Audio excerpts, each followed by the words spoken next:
Hello শিক্ষার্থী বন্ধুরা, কেমন আছে সবাই? আশা করছি প্রত্যেকে ভালো আছো। আজকের এই ভিডিওতে এইচএসসি পরীক্ষা 2024-এর ইংরেজি প্রথম পত্রের সাজেশন শেয়ার করব, তাই সম্পূর্ণ ভিডিওটি দেখবে আর অন্যান্য সাবজেক্টগুলোর সাজেশন পেতে এই চ্যানেলটিকেও সাবস্ক্রাইব করবে। চলো শুরু করা যাক। তো ইংরেজি প্রথম পত্রের আমরা সিলেবাসটা আগে দেখে নিব। রিডিং পার্টের জন্য তোমার 60 মার্ক রয়েছে। তো রিডিং পার্টে কি কি থাকবে? একটা প্যাসেজ থাকবে, প্যাসেজ থেকে তোমার মাল্টিপল চয়েস কোশ্চেন, এখানে 10 মার্ক থাকবে, মানে 10টা প্রশ্ন থাকবে, 10 মার্ক না 10টা প্রশ্ন থাকবে। একটা প্রশ্নের পূর্ণমান হচ্ছে 0.5, টোটাল 5 মার্ক। এরপর হচ্ছে শর্ট অ্যান্সার কোশ্চেন, এখানে তোমার 5টা প্রশ্ন থাকবে, 3 মার্ক করে, টোটাল 15 মার্ক।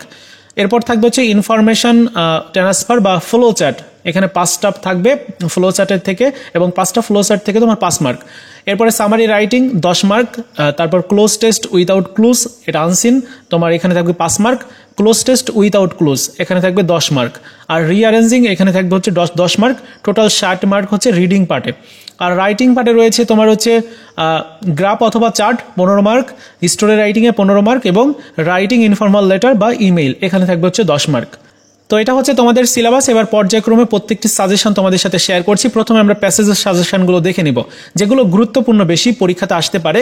যেমন নেলসন ম্যান্ডেলা রয়েছে, তারপর আমেরিগো রয়েছে, তারপর আরও যেগুলো এখানে দেওয়া হয়েছে শিল্পীর, এখান থেকেও তোমার প্রশ্ন করা হয়ে থাকে বা এই প্যাসেজটাও আসে। সো এই যে এখানে টোটাল 9টা প্যাসেজ দেওয়া হয়েছে, এই 9টা প্যাসেজ কমপ্লিট করে যাবে। দেখবে যে এখান থেকে হয়তো তোমার যদি ভাগ্য সহায় থাকে তাহলে একটা প্যাসেজ কমন এসে যেতেও পারে। এরপর আমরা ফ্লো চার্ট যদি দেখি, তাহলে ফ্লো চার্টের মধ্যে এই ফ্লো চার্টগুলো পড়বে, এর সাথে বাদবাকি ফ্লো চার্টগুলো তোমরা কমপ্লিট করে যাওয়ার চেষ্টা করবে যদি সময় থাকে। কারণ তোমরা জানো যে ফ্লো চার্ট থেকে কিন্তু কমন আসে না, কারণ বোর্ড প্রশ্ন থেকে রিপিট খুবই কম করা হয়ে থাকে। তোমরা বোর্ড প্রশ্নগুলো দেখলেই বিষয়টা অবগত হতে পারবে, তো এই বিষয়ে না বলি। তবে ফ্লো চার্টের যে নিয়ম রয়েছে, সেই নিয়ম অনুযায়ী যদি তুমি ফ্লো চার্ট কমপ্লিট করো, তাহলে মোটামুটি তুমি ওই ফ্লো চার্ট থেকে 5 মার্ক পেতে পারো। এখানে খেয়াল করো যে দেখতে পারছো যে নাউন ফ্রেজই হবে ফ্লো চার্টের ক্ষেত্রে। তোমার ফ্লো চার্ট লেখারও কিন্তু নিয়ম আছে। যদি তুমি সোজাভাবে লেখো তাহলে সোজাভাবে তোমার অ্যারো চিহ্ন দিয়ে লিখতে হবে। যদি তুমি নিচের দিকে করে লেখো তাহলে নিচের দিকে তোমার ওই অ্যারো চিহ্ন দিয়ে লিখতে হবে বক্স আকারে। সো এগুলোই আর কি। তারপর সামারি রাইটিং যেটা রয়েছে, তোমার প্যাসেজগুলো, বিশেষ করে এই যে প্যাসেজ যেগুলো কথা বললাম 9টা, এই 9টা প্যাসেজ তোমরা ভালো করে পড়বে। কারণ এখান থেকে যদি কোনো প্যাসেজ চলে আসে তাহলে সেই প্যাসেজটি তোমার পরিচিত, এবং তুমি সেই প্যাসেজ থেকে সহজেই সামারি লিখে নিতে পারবে। আর এখানে 2টা সামারি, মানে 2টা পয়েম, তোমাদের যে 2টা পয়েম আছে কবিতা, সেই 2টা কবিতা এখানে দেওয়া হয়েছে, এবং কবিতার যে সামারি সেটি কিন্তু এখানে দেওয়া হয়েছে অ্যান্সারগুলো। সো তোমরা এই 2টা অবশ্যই ভালো করে পড়ে যাবে, কারণ তোমরা প্যাসেজ যদি আসে, প্যাসেজ আকারে যদি আসে তাহলে লিখতে সমস্যা হয় না। কিন্তু যদি কবিতা আকারে আসে তাহলে কবিতা সম্পর্কে তুমি না জানলে কোনোভাবেই তুমি লিখতে পারবে না। এজন্য কবিতা 2টা তোমার অবশ্যই ভালো করে পড়ে যেতে হবে। অ্যান্সারগুলো এখানে রয়েছে, একটু ভালো করে পড়ে যাবে। এরপর হচ্ছে ক্লোজ টেস্ট উইথ ক্লুজ, যেগুলোতে ক্লুজ দেওয়া থাকে। তো সেইগুলোর মধ্য থেকে যদি দেখি তাহলে এখানে যেগুলো আছে প্রত্যেকটি পড়ে যাবে, 14টা আছে। এর সাথে আরও বেশ কয়েকটি পড়ে যেতে পারো তোমার, যেগুলো গুরুত্বপূর্ণ মনে হয়। আর এগুলোর যে নিয়ম, সেই নিয়ম অনুযায়ী তুমি যদি সেই নিয়মগুলো জানো তাহলে কিন্তু তুমি যে কোনো ক্লুজ না দেওয়া থাকলেও তুমি ক্লুজ দেওয়া থাকবে তাহলে তোমার সুবিধা হবে। আর যদি না দেওয়া থাকে, যে যেমন উইথাউট ক্লুজ, এগুলোতে ক্লুজ দেওয়া থাকে না, এগুলো করতে কিন্তু একটু অসুবিধা হয়। সো তোমরা নিয়মগুলো অবশ্যই ফলো করে যাবে।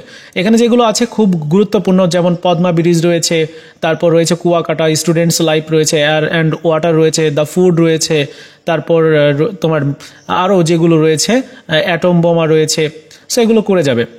এরপর আমরা যদি রিঅ্যারেঞ্জিং দেখি তাহলে এখানে যেগুলো দেওয়া হয়েছে অনেকগুলো রিঅ্যারেঞ্জ। আর আসলে রিঅ্যারেঞ্জের কোনো সাজেশন দেওয়া কি পসিবল না, কারণ দেখবে যে একটা রিঅ্যারেঞ্জ সেগুলো কিন্তু আর পরবর্তীতে রিপিট করা হয় না। সো 2-1টা রিপিট করা হয়, তো এগুলো একটু বেশি গুরুত্বপূর্ণ। তোমরা যেগুলো বেশি রিপিট করা হয়েছে এগুলো একটু ভালো করে পড়ে যাবে, আর বাদবাকিগুলো একটু দেখে যাবে। ওকে, তো আমরা রিঅ্যারেঞ্জের পরে এবার আমরা চলে আসছি হচ্ছে রাইটিং পার্টে। রাইটিং পার্টের মধ্যে প্রথমে রয়েছে হচ্ছে গ্রাফ বা চার্ট। তো গ্রাফ ও চার্টের জন্য তোমরা এখানে যেগুলো দেওয়া হয়েছে এগুলো পড়ে যাবে। এরপর স্টোরি রাইটিংয়ের ক্ষেত্রে এখানে প্রত্যেকটি স্টোরি রাইটিং দেওয়া হয়েছে, এগুলো তোমরা দেখে যাবে, বিশেষ করে শেষ সময় তোমাদের কাজে লাগবে। এবং সর্বশেষ হচ্ছে ইনফর্মাল লেটার অথবা ইমেইল। ইনফর্মাল লেটার, ইমেইল লেখার কিন্তু আলাদা নিয়ম রয়েছে। তোমার যে কোনোভাবে লিখলেই যে হবে তা কিন্তু না। যদি নিয়ম অনুযায়ী লেখো, সেই ক্ষেত্রে তুমি যদি একটু বানিয়েও লেখো, যদি তোমার কমন না আসে বানিয়ে লিখলেও তুমি কিন্তু নাম্বার পাবে। যেমন এখানে দেখো যেগুলো দেওয়া হয়েছে এগুলো তো তোমার পড়তেই হবে। যদি এর বাইরে চলে আসে তাহলে তুমি কি করবে, যদি তোমার কমন না আসে তাহলে যে লেটার লেখার নিয়ম রয়েছে, তারপর তোমার ইমেইল লেখার যে নিয়ম রয়েছে সেই নিয়ম অনুযায়ী লিখবে। দেখবে যে তোমার 10 মার্ক থেকে তুমি মোটামুটি 8-9 বা তার থেকে একটু কমও হতে পেতে পারো। যাই হোক, এই যে পিডিএফটি দেখতে পাচ্ছ, এই পিডিএফটির ডাউনলোড লিঙ্ক আমি এই ভিডিওর প্রথম কমেন্টসে দিয়ে রেখেছি, তোমরা একটা ক্লিক করে ডাউনলোড করে নিবে।